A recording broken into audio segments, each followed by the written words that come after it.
control, the reason why we give control to people, and the reason why I use the word control is kind of, we have there's an association with control of it being like a bad thing. You don't want to think like someone's controlling you. You don't want to be controlling.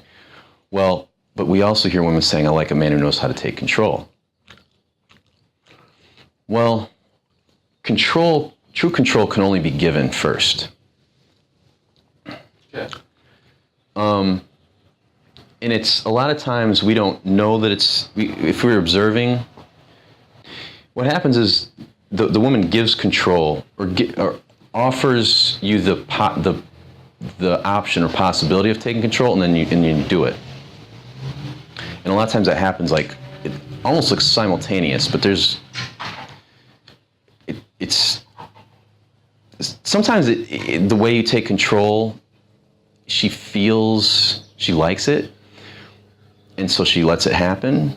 But there's a like a microsecond where you put your hand on her, and then the way that you do it feels good, and she relaxes and lets it happen. So that's what happens is in that split second she gives it. She gives control. It might, from observer, might look like you took control and she just submitted to you. That's actually not what's happening. It's just very fast. It's like, it looks almost simultaneous. The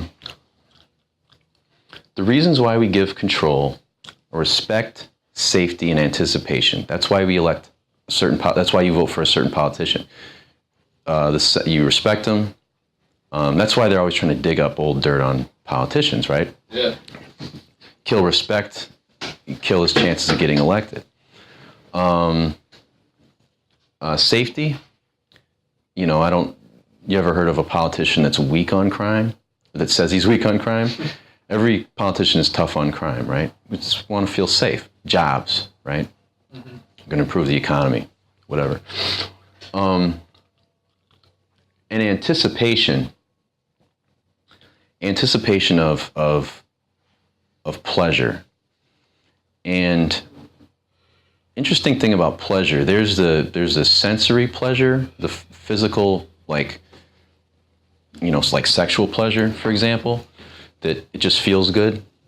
But a lot of times, I'd say most times with pleasure, things are pleasurable because we perceive them to have value. Another way to think about that is reward. So I could give you a blue ribbon.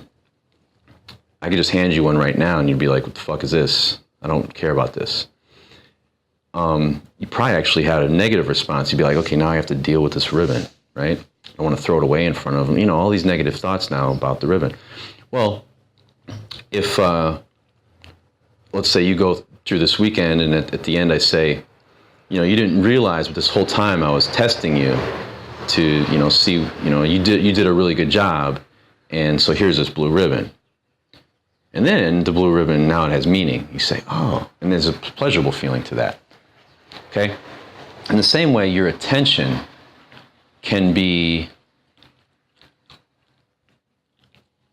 if your attention doesn't feel like it's been earned, you're giving too much attention for what she's actually earned, that's like me giving you this blue ribbon. It's like, all right. Same way with a woman, right? Mm-hmm. So what we want to do is elicit and reward. Okay. So we want to elicit her value. And when we think about team building is all about bringing out the best in others, right? Well, in a corporate situation or, in a sport, there's that we're talking about performance. But with people, what you actually want is non-performance. Okay. So you want them to be their themselves with you. Right, yeah. So instead of thinking about being yourself, if you finish the thought, what you're really worried about is being yourself so that you can get girls. Yeah. You could think, oh, I have to be impressive to get girls, and then they think, well, no, I need to just be myself. Why? So you can get girls. Forget that. Forget trying to get. Right. And instead, what you want to do is elicit from others them being themselves. And that's really the best thing you can do with someone. I mean, that's why, you think about your best friend. Why are you best friends? Because you can be yourselves with each other. You feel like when I'm being myself, we get along great. He likes it. And so is that really about you liking that other person, or about you feeling good about being yourself?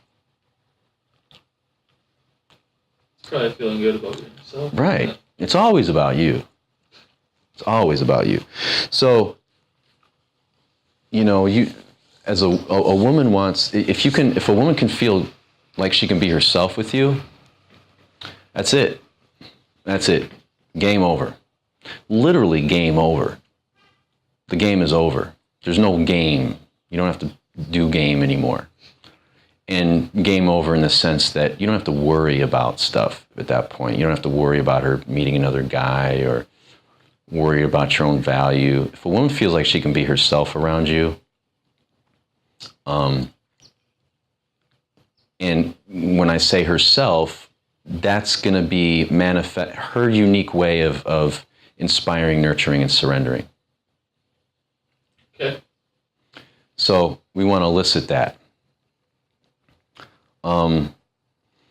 But the respect, safety, and anticipation. Respect, basically, there's two. Respect comes down to a lack of deception. Yeah. When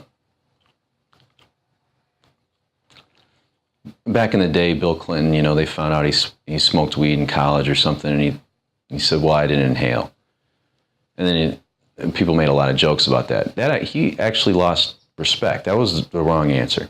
Right. Usually Bill Clinton had the right answer, right? But Usually. but people lost respect for him. The other one, the Monica Lewinsky thing, depends what your definition of is. Did you ever hear that one? No. There was a hearing, they were throwing a big uproar because he got a blowjob from an intern or something. Which, if I was president, of course I'm getting blowjobs from interns. But, we want to pretend that the president's sitting in his desk, just doing papers all day or whatever. So they did a they were questioning him in front of some committee, one of those bullshit hearings, right? And they were they asked him some question, and he was really trying to dodge it, Yeah. So cool. Yeah, and he at some point they were like, "Is it true?" or something with the word "is," "Is it true that you and Monica Lewinsky, blah blah?" And he was like, "Depends what your definition of is." And it's funny, but people lost respect for him. Right. Because he's lying. So basically you lose respect when people can sense that you're in the deception focality. Yep. All right? So on the flip side, what do? Eye pace. Okay? Control is really all about eye pace. Let's think about safety. Yeah. Well, if you think someone's using deception, they're deceiving you, instantly don't feel safe. Even with a woman. Yeah. So deception will kill sense of safety.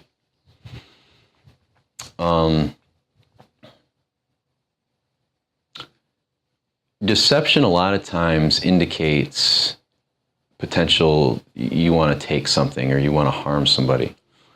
So with a woman, feeling safe with you obviously is extremely important because you think about man's number one fear about a first date is that he won't get a kiss or won't have sex. Women's number one fear is getting raped or killed. That's real. That's actually a real thing that they study or whatever, survey. So safety is a big deal. Feeling safe with you. Now, the interesting thing about safety is being nice and sweet and not touching her, making sure, are you okay? Are you having fun? All that kind of stuff. That doesn't make her feel safe. What makes her feel safe, you can actually make a woman feel extremely safe with you if you're driving your car and you don't look at her, but you pay attention to traffic. Safety is not about you coddling her and appeasing her. Safety is about her feeling like if you guys were lost in the jungle, you would be able to handle shit, right? So you handle how do we find shelter or whatever, and she handles the sort of the supportive stuff. So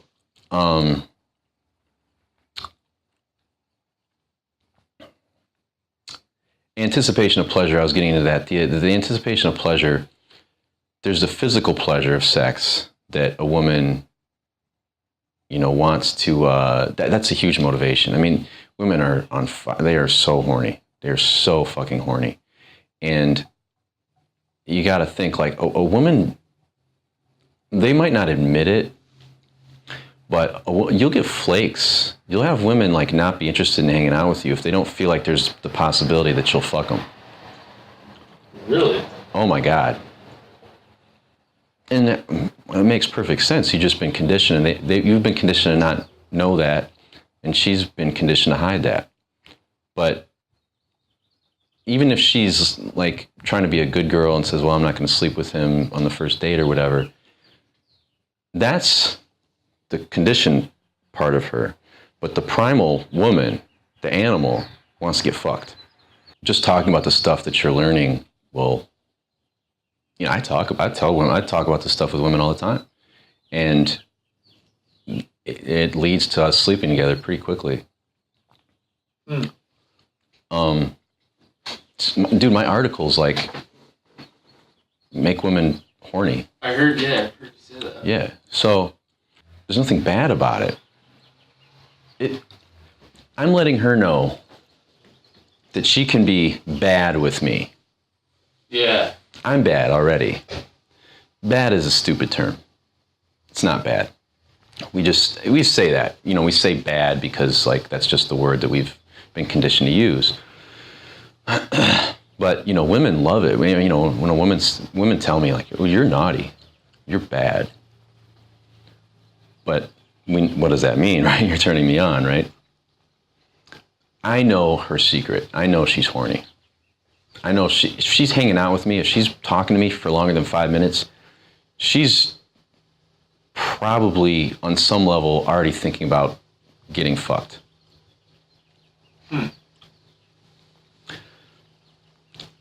What's astounding is that you're surprised by that. That I'm? Yeah. Why? Because, and I'm not picking on you specifically. I mean, at some point I was surprised by that too. I think it's sad. I think it's shameful that men don't know that. And here's why. If she's not sexual, if she's not horny, but you want to fuck her, how do we do that? You gotta sneak your dick into her, right? Isn't that what we're doing? Yeah. Like with the game, right? Yeah. It's shameful. Yeah. It's because men don't know that women are already sexual, and also because women have been taught to hide their sexuality to preserve their value, which is, I think, the biggest tragedy of the human race. That's why we have wars. Because we're not fucking. That's it. Dude, if I have sex with a girl and some guy like bumps into me and wants to pick a fight, I absolutely don't want to fight. Okay, sorry, man, you're right. Bye. If I haven't had sex in a few days, a guy bumps into me, it's different. I kind of see what you mean there. Yeah. I mean, don't we hear that? Like, guys like, he's grouchy. He's like, oh, this guy needs to get laid, right? You think about the places where there's the most conflict. At least. Yeah. Well, and also think about the country that's inflicted the most violence on others is us. Well, America is not the land of the free. Never has been. And, you know, America, we were the last country to abolish slavery. At least in terms of like serious, like big, like a real country, not like some little island somewhere in the Caribbean or whatever. Yeah. Last country to abolish slavery. Now, of course, there's still slavery, like Dubai and all that shit. But like, Oh, you found about that too. yeah, it's awful. But you know, in terms of like chaining people to, you know, making people pick cotton and then killing them if they try to run. Like, we're the last country to get rid of that. We had to have a fucking war where like insane amounts of people died. I mean, the Civil War, I think most of that had the most casualties out of all the wars, I think, like for Americans. We had to have a fucking war to end that shit. It's insane. Women couldn't vote until like the 20s. What? Like, that's nuts, right? My point is, America is actually built on Puritan value, on fundamentalist religion. Yeah. The people that came over here and colonized, the Europeans, the white folks, came over here not because they were seeking some new, you know, free, we want to be free and we don't like these monarchies and whatever. Europe, they were doing okay in Europe economically. What the reason why they came over here was because they were religious fundamentalist assholes and people were getting sick of them and they wanted to come over here and have some pure life while at the same time get some free land. From the Indians. Right, and get some free land. You know, the English, they were allotting like plots of land to people. And so that's what our country's really built on, is oppression of people, of women, you know, slavery in a lot of different forms, violence, extreme violence, genocide, and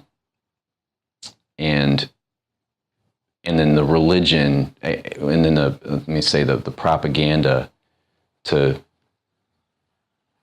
convince everyone that it's okay to do those things. Religion is just a way for people to justify oppressing women and using violence. That's what religion is. And Buddhism, you know, But that's more of a philosophy, though. Buddhism isn't a religion, right? You know, but like especially with Christianity, what it's turned into. It shouldn't even be called Christianity. I mean, it's such an abomination. Of all religion is basic. The Abrahamic religions, Islam, Judaism, and Christianity. The Abrahamic religions, really, you can trace it back to the Fertile Crescent and the start of what we call civilization, which is the agricultural revolution. And the agricultural revolution was the beginning of ownership, and that was a huge shift for people. Finishing that thought with the INS, surrender, knowing that she needs to surrender, that will guide how you are with her when you're hanging out. It'll guide how you are in bed. For example, you will put your hand on your back when you're walking, with total relaxation and comfort, and also 100% commitment to it, knowing that she likes feeling like you're in control, because you know she needs to surrender. So you know that. So intuitively, you just put your hand on her and guide her where to go. When you're in bed, knowing that she needs to surrender, you, without hesitation,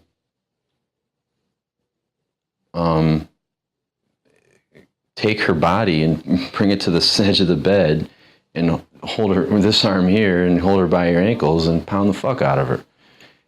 And you do it with 100% confidence because you know she needs to surrender.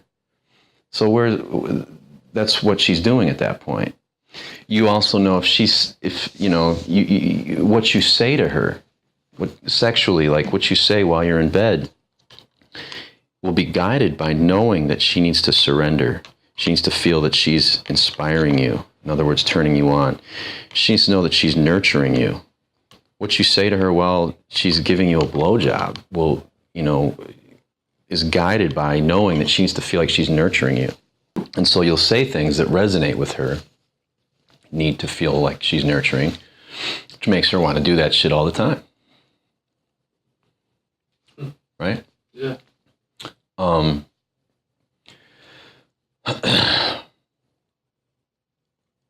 If a woman's riding me, right? She's on top. Examples of how awareness of INS would guide what I say. I would say something like, God, you're so sexy. I love looking at you. Your tits are perfect. Look at these nipples. I love them. And then bringing her close and sucking on her nipples. And then that would be inspire. I would say, you feel how hard you're making me. In other words, you feel that you're inspiring me. Mm-hmm.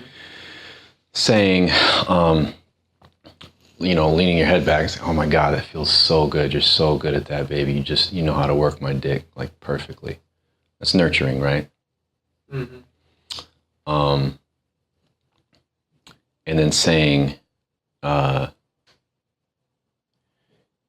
even though she's in control, the surrender idea, think about this.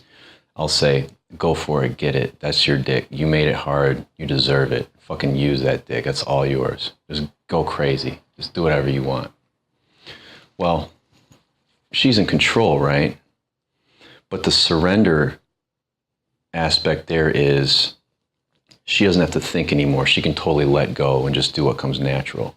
She can be totally in her body. Surrender is really a mental thing. It manifests mostly physical. We see it in the physical. We see it when she, spreads her legs or lays down or bends over,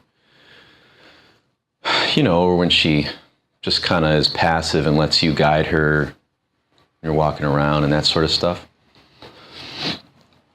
But what's actually happening is mentally she's letting go. Mm-hmm.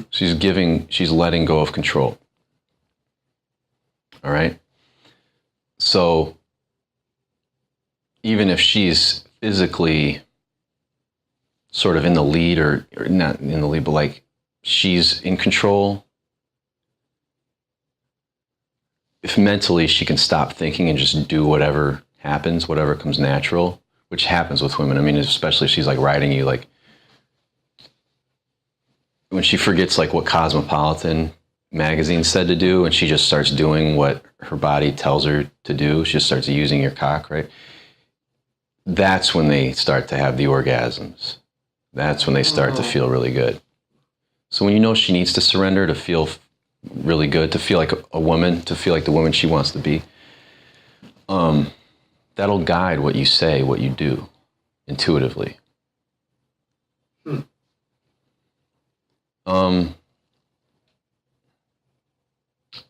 Women are really stuck in their head a lot, especially sexually. So, and that's, I think, really why women have trouble orgasming. Aside from guys just being retards and not being present and trying to do it right versus being with the woman, there's that. But then, let's say you do that and she still has trouble, which just happens. And it's mental. It's her thinking rather than being in her body, or having her attention in her body rather than in her mind, thinking, am I okay? Is my stomach like fat? And all these crazy thoughts. Worried, is he going to call me tomorrow? Just all these neurotic thoughts that women have during sex is what prevents them from enjoying it, even without an orgasm. If she can let go during sex, she's going to enjoy it tremendously and want to do it more. So So yeah, surrender is that's why INS is really important. And then time also. When you just have when you're thinking, instead of sending a text, but a lot of guys will send a text thinking, what do I say to make her like me more? That'll be the mindset. Yeah. But if with me, my texts are more about, I'm thinking about time. I'm thinking about INS, but I'm thinking also about, especially at first, setting up logistics for the first time to hang out. I'm thinking about time. I'm thinking about, I'm just trying to figure out, I want to make it as easy as possible for her to hang out with me. You know, my whole focus is going to be more logistics and like her lifestyle, figuring out, she go to school, you know, what's her work schedule like. I'm figuring all that sort of stuff out. I can show you like text messages and stuff, but that's really important. Especially because you don't want to set something up and then have her say no. That can be problematic. You don't want to start that no ladder. I'll show you my text, but you can tell through the text. It's pleasant, it's conversational, you know, make jokes here and there and stuff like that. But I'm not trying to impress her, make look like a cool, attractive guy. You can tell that I'm sorting out the time situation, the logistics, basically. Mm-hmm. Right? So again, the 4 dimensions, that navigation is what guides what I do. How it manifests verbally on a text or what I say is going to vary based on me, my mood, what pops into my head at the time, also who she is, what her unique personality is. But those sort of dimensions kind of guide. It's the same with Pandora's box. I mean, that's why I said I never thought about the types. I would just think about those lines, like, is she the kind of girl who's going to put up a lot of resistance for sex? And if so, what that probably means is once we do it, she's going to be a fucking nympho. You know, or is she the kind of girl that doesn't have a, you know, is going to be more like ready to have sex early on and then not